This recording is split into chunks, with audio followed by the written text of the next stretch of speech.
Hello friends, आपका स्वागत है मेरे चैनल फार्मा गुरु में। मैं आपका दोस्त हमदर्द डीआरएक्स समर गुप्ता। आज मैं बात करने वाला हूं कंप्रेस के बारे में। समझेंगे कंप्रेस कितने तरीके के होते हैं, इनके क्या यूजेस होते हैं, क्या प्रिकॉशन लेनी है और किस तरीके से इसका यूज करना है और कैसे हमें कहाँ पे कोल्ड कंप्रेस का यूज करना है, कहाँ पे हमें हॉट कंप्रेस का यूज करना है।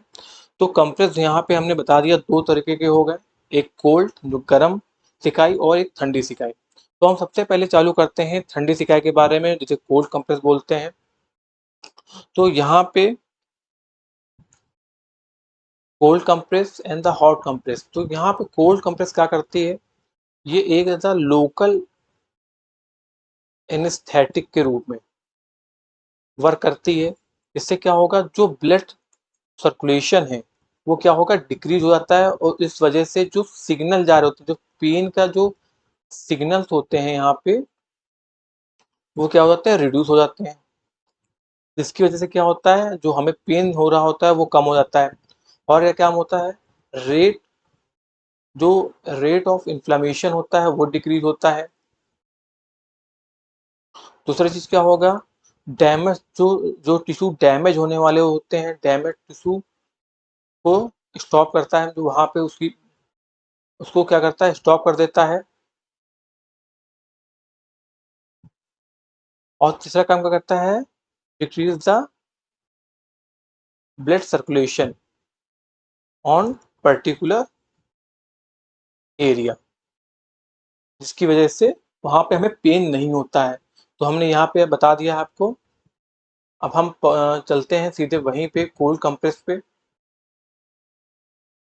तो कोल्ड यहाँ लिखा हुआ है सीधे सीधे, cold therapy is the first aid work the local anaesthetic helping the numb the painful tissue and slowing down the pain message to the brain, जो हमने अभी बताया। और क्या, therapy helps to slow the rate of inflammation, जो हमारे सूजन उसको कम करेगा। Reduce the risk of the tissue damage, जो टिश्यू डैमेज हो रही है उसके रिस्क कम करेगा। और क्या करता है, reducing the blood flow from the affected area, जहाँ पे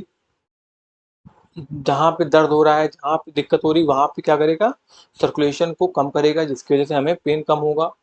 और it treat swollen and the inflamed joint and muscle is the best first 48 hour to 70 hours, मतलब 1 से 3 दिन डे के लिए आप उसको यूज कर सकते हैं।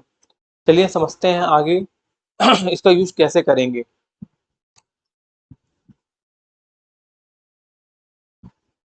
तो यहाँ पे देख सकते हैं टाइप्स ऑफ जो types of the cold therapy, how to use. तो some ways to using the cold therapy. तो हम यहाँ पे जो फर्स्ट यहाँ पे देख सकते हैं, how to use ice pack का यूज कर सकते हैं। यहाँ पे क्या करेंगे, एक प्लास्टिक बैग लेते हैं, उसमें हम लोग कुछ क्यूब डाल लेंगे, जिसके डाल लेंगे, और वहां पे जहाँ पे दर्द हो रहा है वहां पे उसको 15 से 20 मिनट के लिए लगाएंगे, उससे हमें आराम मिल जाएगी। आप फ्रोजन वेजिटेबल बैग्स का भी यूज कर सकते हैं, जैसे पी हो गया, कॉर्न हो गया, उसको भी बिल्कुल एज इट इज यूज करना है 15 से 20 मिनट। आपको जहाँ पे पेन हो रहा हो, जहाँ पे दर्द हो रहा है, वहां पे इसको यूज करेंगे। और तीसरी चीज क्या है, डाई कोल्ड कंप्रेस क्या होता है, आपको एक टॉवल लेनी है, कपड़ा लेना है, उसको कोल्ड वाटर में डाल के सो कर लेना है। उसके बाद जो एक्सेस वाटर होता है उसको हटा देना है, और जहाँ पे आपका दर्द हो रहा है वहाँ उस एरिया पे आप यहाँ पे यूज कर सकते हैं। अब यहाँ पे आते हैं, some way of using the cold therapy include. ये पूरा वही चीज लिखी हुई है यहाँ पे। आप इसको 3 दिन तक की यूज कर सकते हैं। आप कोल्ड पैक का यूज करिए जहाँ पे आपके एरिया, जहाँ पे आपको दिक्कत हो रही हो। इमर्जन और soaking the in cold but not the freezing water. आपको कोल्ड वाटर में यूज करना है, बिल्कुल जमा हुआ पानी में इसको यूज नहीं करना है, वहां पे नहीं लगाना है। And massaging the area with an ice cube और an the ice pack in a circular motion from 2 to 5 minutes a day for maximum of 5 minutes to avoid an ice burn. तो यहाँ पे मैक्सिमम 5 मिनट तक की करना है और उसको आपको उससे ज़्यादा नहीं करना है। अब समझते हैं इसके आगे कहाँ पे इसका प्रिकॉशन लेना है, ये चीज़ समझना बहुत ज़रूरी है यहाँ पे। तो यहाँ पे क्या करना है, यूजेस एंड एग्जाम्पल समझेंगे। तो यूज क्या है, वही करता है, reduce the swelling and inflammation का यहाँ पे यूज होगा। Numb the affected area, reduce the pain and slow the blood flow. जो हमने ऊपर समझा था पूरी वही चीज यहाँ पे यूजेस में आ गई है। प्रिकॉशन क्या करना है, आपको बोनी एरिया पोर्शन पे इसको यूज नहीं करना है, जैसे स्पाइनल कॉलम हो गया, स्पाइनल कॉर्ड हो गया, वहां पे आप इसको यूज नहीं करना है। डायरेक्टली आपको बोनी पोर्शन पे इसको यूज नहीं करना। दूसरी चीज क्या है, never apply ice directly to the skin to avoid frostbite. समझो आपको ज्यादा देर तक के अपने बर्फ को अपने स्किन पे नहीं रखना है, इससे क्या होगा, जो आपकी डीप टिश्यू होती हैं वो डेड हो सकती हैं। इस वजह से आपको उसको हटाते रहना है, 4 से 5 मिनट के लिए आपको उसको हटा दीजिए वहां से। आप समझे कहाँ पे इसको यूज करेंगे। एक्यूट इंजरी मतलब आप अगर मोच आ गई हो, ये मोच हो गई, और ये क्या है, खिंचाव, स्प्रेन, ये खिंचाव आ गया हो। मोच का मतलब आप कुछ खेल रहे हैं, क्रिकेट खेल रहे हैं, आपका पैर मुड़ गया, तो वहां पे आपको हॉट कंप्रेस का यूज नहीं करना है, वहां पे आपको कोल्ड कंप्रेस का यूज करना है। ये चीज ध्यान देने वाली है। आप ऊंचा गई, खिंचाव हो गया, मसल में खिंचाव हो गया, आप जिम कर रहे हैं, कोई मसल खिंच गई है, तो आपको वहां पे कोल्ड कंप्रेस का ही यूज करना है। वहां पे जो पेन और स्वेलिंग होगी उसको कम करेगा। हेडेज में भी, माइग्रेन में भी होता है। हेडेज में कैसे, जैसे आपके माइग्रेन में दर्द हो रहा है या हेडेज हो रहा है, तो आप क्या करेंगे, आइस पैक लेंगे, अपने जो बैक ऑफ द नेक यहाँ पे इसको रखेंगे 2 से 4 5 मिनट के लिए, वहां पे आपके पेन को कम करेगा, आपका हेडेज कम होगा। तीसरा चीज क्या है, माइनस बंद में कभी कभी होता है कि हम लोग पटाखे दगा रहे होते हैं या गैस पे काम कर रहे होते हैं, कभी कभी उससे जल जाते हैं, तो वहां पे हम लोग क्या, आइस का यूज करते हैं। इसके हमारा जो इन्फ्लामेशन होता है, जो रेट ऑफ फ्लो होता है वहां पे कम करता है, जिससे हमारे पेन कम हो जाता है। अब बात करते हैं हम हॉट कंप्रेस की। तो हॉट कंप्रेस जो होता है, ये क्या करता है, इसको समझना बहुत जरूरी है। हॉट कंप्रेस जो है, वहां पे सर्कुलेशन कम हो रहा था कोल्ड में, यहाँ पे सर्कुलेशन बढ़ेगा और क्या होंगी, मसल रिलैक्स हो जाएंगी। होता क्या है कि वक्त के साथ हम जो मसल्स होती है वहां पे लैक्टिक एसिड बनने लगता है, जिसकी वजह से जो मसल होती है वो थोड़ी सी टाइट हो जाती है। अब उसकी वजह से जो जो मसल में खिंचाव हो गया, ऐठन होगी, वो चालू हो जाती है। अगर आप हॉट कंप्रेस का यूज कर रहे हैं तो क्या करेगा, लैक्टिक एसिड को डिजोल्व करेगा, जिसकी वजह से आपकी जो मसल होगी वो थोड़ी सी टूथ हो जाएगी या ढीली हो जाएगी, जिसकी वजह से जो पेन हो रहा था वो कम हो जाएगा। दूसरी चीज क्या होती है, यहाँ पे जो पुरानी अर्थराइटिस होती है, कह सकते हैं कि जो लंबे समय से जो पेन हो रहा है, उसमें भी इसका मेनली हॉट कंप्रेस का ही यूज किया जाता है।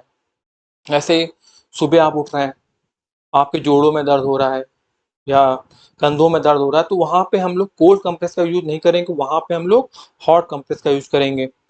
यहाँ पे समझते हैं हॉट कंप्रेस क्या है। Promote blood flow blood flow from and relax muscles, अभी जो बताया। हीट ट्रीटमेंट और hot compress is the chronic pain, जो पुराने पेन होते हैं वहां पे यूज करते हैं। ये क्या करता है, eliminate the buildup of lactic acid waste by improving the blood circulation by dilating blood vessel in inflamed area, help the tighten and sore muscle to relax।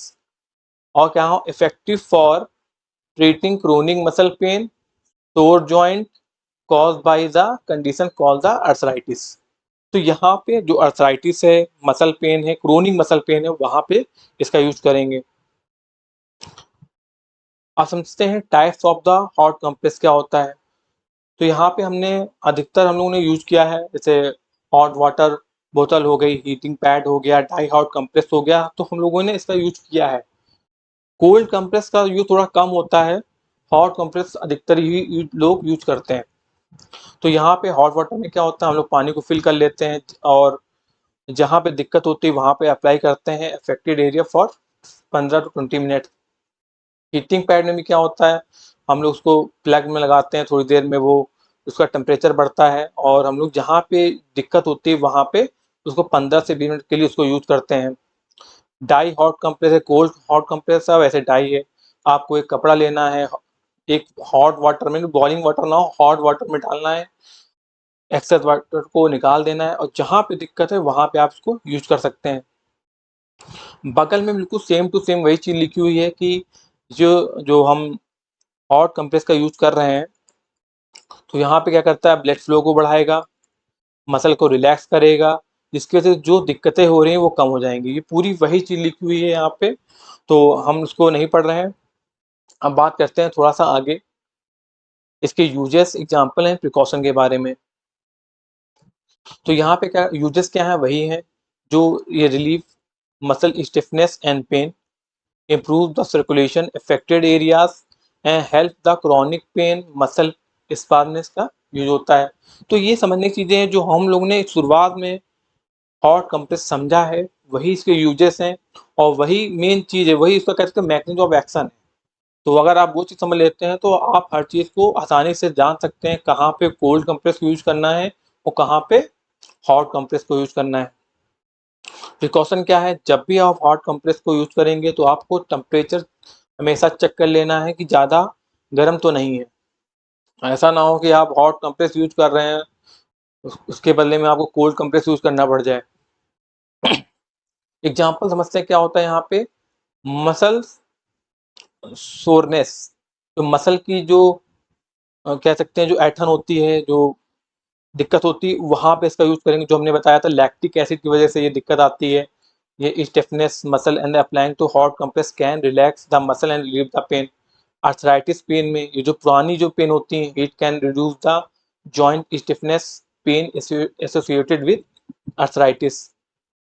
और अब हमने शुरुआत में पूछा था मेंस्ट्रुअल क्रैम्प्स में क्या यूज करेंगे, तो वहाँ पे हमने हॉट कंप्रेस यूज करना है। क्यों करना है, क्योंकि ये जो लोअर एब्डोमेन होता है वहाँ पे ये मसल को क्या करेगा, रिलैक्स कर देगा, जिसकी वजह से जो पेन होता है वो रिड्यूस हो जाता है। Help the alleviate menstrual cramps, तो हमारे जो ऐठन जो मेंस्ट्रुअल क्रैम्प्स में जो ऐठन होती है, जो कहते हैं मरोड़े पड़ती हैं, वहाँ पे क्या करेगा, ब्लड सर्कुलेशन को बढ़ाएगा और मसल को रिलैक्स करेगा। आपको अगर ये वीडियो अच्छी लगी हो इसे लाइक करें, सब्सक्राइब करें, शेयर करें। जय हिंद, जय भारत। मिलते हैं अगली वीडियो में।